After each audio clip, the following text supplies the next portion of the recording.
विश्व के सबसे बड़े लोकतंत्र का खिताब रखने वाले भारत की डेमोक्रेसी इंडेक्स में रैंकिंग लगातार गिरती जा रही है। भारत 2020 में लोकतंत्र सूचिका यानी डेमोक्रेसी इंडेक्स की वैश्विक रैंकिंग में 2 स्थान फिसलकर 53वें स्थान पर आ गया है। हालांकि भारत अपने पड़ोसी देशों की तुलना में बेहतर स्थिति में है।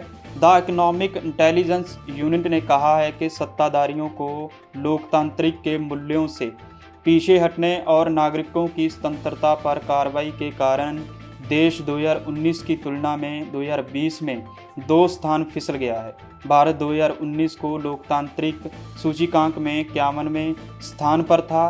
भारत को 2019 में 6.9 नंबर मिले थे, जो घटकर 6.61 नंबर रह गए हैं। ये इंडेक्स विश्व के 160 देशों में लोकतंत्र की मौजूदा स्थिति की झलक दिखाता है। EIU ने कहा है कि मौजूदा शासन में लोकतांत्रिक मूल्यों से पीछे हटने के परिणाम स्वरूप भारत को 6.61 नंबर मिले हैं और उसकी वैश्विक रैंकिंग 27 से गिरकर 53वीं हो गई है। भारत को 2014 में 7.92 नंबर मिले थे, जो उसे अभी तक के मिले सबसे ज़्यादा नंबर हैं। Democracy in sickness and in health शीर्षक वाले EIU के ताज़ा डेमोक्रेसी इंडेक्स में नॉर्वे को शीर्ष स्थान मिला है। इस सूची में आइसलैंड, स्वीडन, न्यूजीलैंड और कनाडा शीर्ष 5 देशों में शामिल है। डेमोक्रेसी इंडेक्स में 160 देशों में 23 देशों को पूर्ण लोकतंत्र, 52 देशों को त्रुटिपूर्ण लोकतंत्र, 35 देशों को मिश्रित शासन और 57 देशों को सत्तावादी शासन के रूप में वर्गीकृत किया गया है। भारत को अमेरिका, फ्रांस, बेल्जियम, ब्राज़ील के 7 त्रुटिपूर्ण लोकतंत्र के तौर पर वर्गीकृत किया गया है। EIU की रिपोर्ट में आरोप लगाया गया है कि नरेंद्र मोदी के नेतृत्व वाली सरकार ने भारतीय नागरिकों की अवधारणा में धार्मिक तत्वों को शामिल किया गया है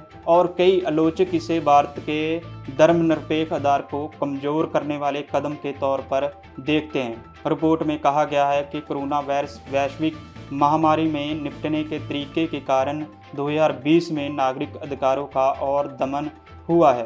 भारत के पड़ोसियों में से श्रीलंका 68वें, बांग्लादेश 76वें, भूटान 84वें और पाकिस्तान 105वें स्थान पर था। श्रीलंका को भी त्रुटिपूर्ण लोकतंत्र की श्रेणी में रखा गया है, जबकि बांग्लादेश, भूटान और पाकिस्तान मिश्रित शासन के वर्ग में है। अफगानिस्तान 139वें स्थान पर है और उसे सत्तावादी शासन के तौर पर वर्गीकृत किया गया है। EIU ने एक बयान में कहा है कि एशिया और ऑस्ट्रेलिया क्षेत्र के देश न्यूजीलैंड का 4था स्थान बरकरार है, लेकिन इस क्षेत्र का देश उत्तर कोरिया अंतिम 160वें स्थान पर है। जापान, दक्षिण कोरिया और ताइवान 2019 की तुलना में इस सूची में ऊपर आ गए हैं। ऑस्ट्रेलिया का भी पूर्ण लोकतंत्र का दर्जा बरकरार है। ऑस्ट्रेलिया इस इंडेक्स में 9वें स्थान पर है। एक बार उन देशों पर नज़र डालते हैं जो इस लिस्ट में सबसे ऊपर रहें और सबसे नीचे भी। Bureau report, MNTV, Delhi.